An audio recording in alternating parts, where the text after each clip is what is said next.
गाजीपुर के लटिया गांव में रविवार को 29वां लटिया महोत्सव का भव्य आयोजन किया गया, जिसका शुभारंभ कार्यक्रम के मुख्य अतिथि कोरिया से पधारे धम्मगुरु भंते पोमन्यून सुनीम ने किया। धम्मगुरु भंते ने लटिया लाट पर पंचशील दीप प्रज्वलित किया, पुष्प अर्पित किया और ध्वजारोहण भी किया।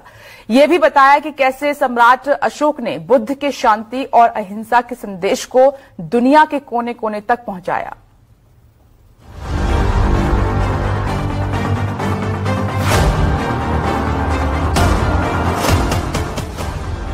कलिंग युद्ध जीतने के बाद भी मौर्य वंश के सम्राट को खुशी नहीं हुई।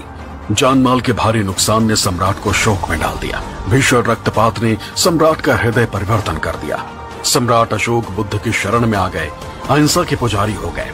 बौद्ध धर्म अपनाते ही अशोक बौद्ध धर्म के प्रचारक हो गए। यही कहानी दक्षिण कोरिया से आए मुख्य अतिथि पूज्य भंते पोमन्यून सुनिम ने दोहराई। अनुयायियों से यह सवाल भी दागा कि क्या आप भी ऐसा करेंगे।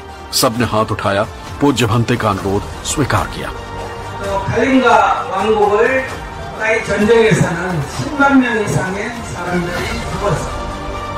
हर साल की तरह इस साल भी भारत लेनिन अमर शहीद बाबू जगदेव प्रसाद के जन्म दिवस पर गाजीपुर के लटिया गांव में 29वां लटिया महोत्सव मनाया गया।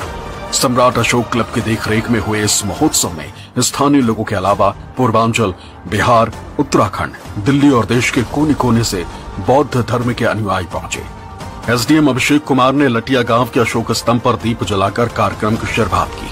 महोत्सव में विश्व समुदाय के साथ मधुर संबंध बनाने में भगवान बुद्ध और सम्राट अशोक की भूमिका पर आयोजित संगोष्ठी हुई, जिसमें बतौर मुख्य अतिथि जुगंतो सोसाइटी कोरिया के संस्थापक पूज्य भंते पोमन्यून सुनिम ने भगवान बुद्ध के आदर्शों पर बात की, सम्राट अशोक की शख्सियत पर रोशनी डाली।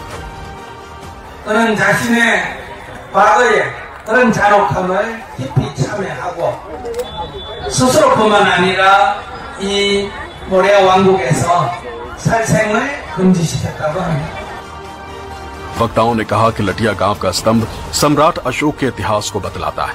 ये याद दिलाता है कि सम्राट अशोक ने पूरी दुनिया में शांति का संदेश दिया। भगवान बुद्ध शांति के पुजारी हैं। जैसे संविधान और राष्ट्रीय ध्वज हमारी शान है, तो अशोक स्तंभ हमारी पहचान है। अगर मानवता के स्तंभों को बचाना है, तो सम्राट अशोक के स्तंभों को भी बचाना होगा। उनके संदेशों को जन जन तक पहुंचाना होगा।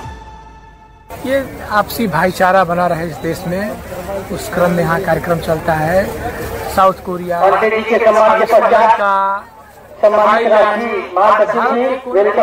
भिक्षु और धम्म अवलंबी आते हैं।